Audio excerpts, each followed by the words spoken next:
All right, little dude. It's nice when their ears are as big as his. So slowly. Hello goat lovers, Crystal here with Blue Cactus Dairy Goats, and if you saw the last video, then you guys know this year we did a drawing to see who gets first pick, second pick, third pick, and so forth on the goats we had available for sale. So our very first pick was Susan from California, and she decided to choose this Tippy Legend Buckling, and she decided to name him Simon Ray. So he is headed off to California. And the second name drawn was Kaylee from Minnesota, and she chose Ray and Champ's gorgeous little buckling here, and they named him Jazz Hands. And next up was Dakota in Kentucky, and they chose Dinky. So Dinky is headed to the Bluegrass State. And the next pick was Amber from Texas, and her choosing was this lovely Daisy Legend doe, and she named her Daisy Dukes. And then we had Frederique from Florida, and she chose the Lit-Eye Vader doeling, and she named her Nyx. And then we had Ashley from Washington, and she chose two, so she decided on this Pepper Lucky doeling. Come here, mister. Who she named May May, and she also chose this Cassie Vader buckling, who she named Moose Track. And the seventh name drawn was Bree from Utah, and she chose Miss Lit-Eye. So Lit-Eye here is heading to Utah. And this here is a Lodi Lucky buckling, and Stephanie in Idaho decided to name him Loki. And then we had Daisy from Colorado, and she chose this lovely Cassie Vader doeling that she named Caramel, and this Honey Lucky Buck that she named Black Licorice. And then we have one of our Dinky Legend doelings, and her name is Chloe, and she's going with Casey in Pennsylvania. And then we had Caitlin from Nebraska, and she chose this Dreamer Vader doe, and she named her Bree. And then we got Jennifer in Missouri, who chose our Cami Champ buck, and she decided to name him Virgil. And this little girl is the other Dinky and Legend doeling, and Baylor in Utah named her Dolly Parton. These two cutie pies are going to Nebraska with Tom, and this is a Cami Champ doeling, and they named her Candyland. And this is Bessie Vader buckling, and his name is very fittingly so Bandit. Now the next name that got drawn was Greg from Virginia, and he chose two doelings to start with. This is a Cami Champ doeling, and he named her Alice. Hey girl. And this is a Bessie Vader doeling, and he named her Betty. So Greg from Virginia also decided on two bucklings, and we have a Wildy Lucky buckling here that he named Wyatt, and we also have a Bessie Vader buckling that he named Zach. And as if Greg didn't have enough goats already, he also decided to buy two of our senior does, Lodi and Leia, so both of these does are going to Virginia as well. And then Jennifer from Maryland decided on an Abilene Champ buckling, and she named him Anu. And then Stevia from Indiana decided on Leia Vader doeling, and she is named Hazelnut. And also going to Indiana is this lovely Ruger and Champ doeling, and she was purchased by a young lady named Melina, and she decided to name her Ruger's Ruby.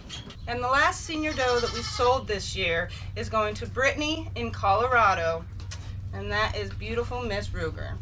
And now for this gorgeous buckling here, Heather in Kentucky purchased him. He is a Lily Vader buckling, and she named him Nefarious. So Elizabeth in Arkansas decided on a Lodi Lucky daughter, and she named her Lux Little Laney. And now we have this beautiful Ray and Champ doeling, and she's going to a lovely woman named Cheryl in Montana. And you're just too sweet. And this sweet boy Vader here, he's going to Washington with Tanner. And Vicky from Wisconsin purchased a Wildy Lucky buck, and she named him Truly Wonderful, which he is. And last up is this adorable Abilene and Champ buckling, and he was purchased by Karen in Tennessee, and his name is Andy. All right, so all of these goats are sold and they all have to go cross state lines. So before they can legally cross the state lines, they have to have a vet come out and give them a health check. Before they can get a health check, they do have to be registered, and before they can be registered, they need to be tattooed. So I'm going to show you guys how to tattoo a goat. So what you're going to need before you tattoo is, first and foremost, set of tattoo pliers. Now there are pliers that come that are super big, so we have the smaller size pliers because it fits the Nigerian ears, and ideally you have two so you don't have to switch out the numbers and letters for each ear. We also have the numbers and letters for the particular goat that we are about to tattoo soaking in alcohol, so that way all the bacteria is killed off. And you're going to need some cotton balls, and also what I recommend to use is called Ketchum. This is some really good tattoo ink, and especially for the darker ears. The color green is going to come out a lot better in those darker ears, and this one lasts a lot longer. So when you buy the kits, they're going to give you this ink that's a roll-on, super thin. It's not that great, so Ketchum is going to be your go-to. So before we go get the goatee, what I need to do is just load my pliers with the correct numbers and letters for their tattoos. Now, always write it down on paper. Always. And my herd tattoo in the right ear of every goat that's born in my herd is going to be the tattoo 1BC. Now I know that it's been years and years, but I still write it down. It just helps me remember right ear, left ear, and just less likely to make any mistakes. And then the left ear is always a suggestion. What we do, ADGA actually comes up with a suggested letter for each year. And this year, 2023, the suggested letter is R. So the letter's going to be R, and this again is in the left ear. And then the buckling that I'm about to tattoo was the 40th born on my farm this year. So his left ear is going to be R40. All right, so we're just going to load the pliers. I'm going to start with my herd tattoo 1B and C. Tighten her up. All right. Now the other one, R40.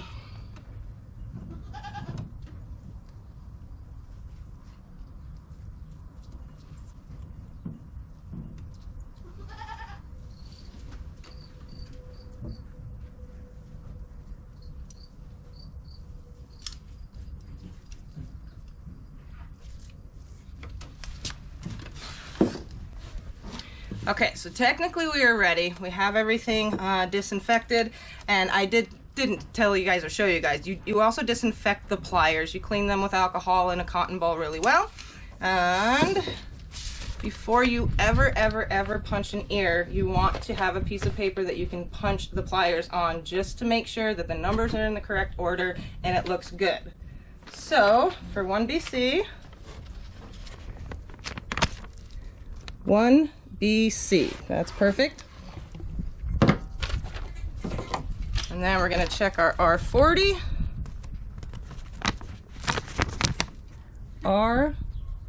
R40. Perfect. So now we know that we're not going to make a mistake and it's not going to be R04 or anything like that. All right, so here we have the male Vader buckling that I kept, and he is just precious. So hopefully he behaves for me here. The very first step you take once you have your goat is you want to clean his ears out on the inside and outside very, very good with alcohol. So we're gonna do that. Let's see. I know, they don't typically like it. And look, just as you can see, their ears get dirty. So again, clean it really, really good. And then also you want to clean the outside of the ear. The reason being is these little ears aren't very thick, and sometimes those little letters and their little spikies will actually come through the other side of the ear, which is not anything to get scared about. It doesn't always happen, but sometimes it does. So again, just clean the inside and outside of the ear. Less chance of any infection from bacteria there. All right. Now your other ear. That's the dirty ear, mister. Yuck. So as I had mentioned, the right ear of the goat is going to be your herd tattoo. The left ear of the goat is going to be the suggested tattoo. And when you're staring at your goat, right? This is my right hand. This is his left ear. So don't make that mistake. I would say that's the most commonly made mistake. However, if you do mess up the tattoos, all you do is you let it heal. You do not put ink in it, just let it heal. It'll heal up and then you can try it again. So again, this is his left ear. And I always start with the herd tattoo first, just because I'm doing it the same every time. So I'm gonna do my 1BC. So the area of the ear you are wanting to tattoo is this big spot here, right in between these two veins. So if you guys can see that, I hope you can. There's two veins here, and you don't really want to hit them. Ideally you don't, and you're looking for that big meaty part right in the middle. All right, little dude. It's nice when their ears are as big as his.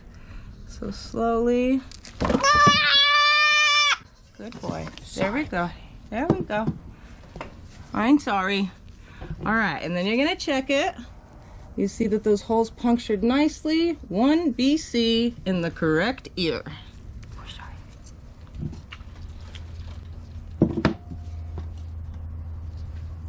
Okay. Now for the other ear, same spot, right there in that middle. Hold on. If they move around and the ear curls or folds, you just be patient with them. I know. And that's it. That's the worst, I promise. R40. So just another tip, you'll see sometimes people will put the ink all over their actual numbers and letters, and that's how I seen it be done the very first time, and it makes the biggest mess, but it really doesn't do anything to benefit you other than make a super big mess. And if you did mess up, you now have ink in their ears and you can't just let it heal. It's a different process. So I always wait to rub the ink in after they're tattooed, and I verify that it's the correct tattoos. I know it's in the right ears. That way, no mistakes are made. This is also another reason that you have to have them tattooed before you register them through ADGA, because if you register them, you have to have the tattoos, and if you make a mistake, it's a big mess up. So now we're just gonna get a nice pea-size amount of this awesome tattoo ink here. And you're being so good, mister. And don't be chintzy with it. You want this tattoo to be really good, super deep in there, because you don't want to have to re-tattoo them later on in life, because obviously this isn't fun for them.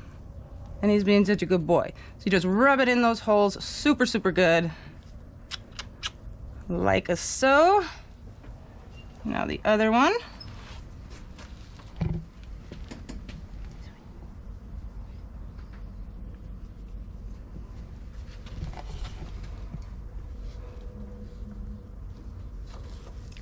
I know.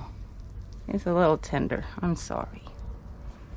You're just being an angel. Almost, buddy. I'm gonna make sure I get in there good. Good, good boy. There you go. You did so good. Good job. So it's really just that simple, you guys. Whatever you do, do not rinse that out. It's gonna dry on their ears. They're gonna shake their ears. It's gonna get on the sides of their face. If you got other goatees, they're gonna rub it on each other, and it's going to be okay. See, like this, it's gonna come off. don't worry. So give it a couple weeks, it just flakes off, and then you know it had time to scab over and just, you know, settle into the actual skin. Wear some old clothes because you don't want to get them stained, especially if you're doing a lot. You get pretty messy and inked up. So the next step in legally getting all of these kids across state lines is to register them. And before you register them, you have to have a name picked out. So make sure that you guys are subscribed, because in the next video, we're going to let you know the names of all of the kids we're retaining.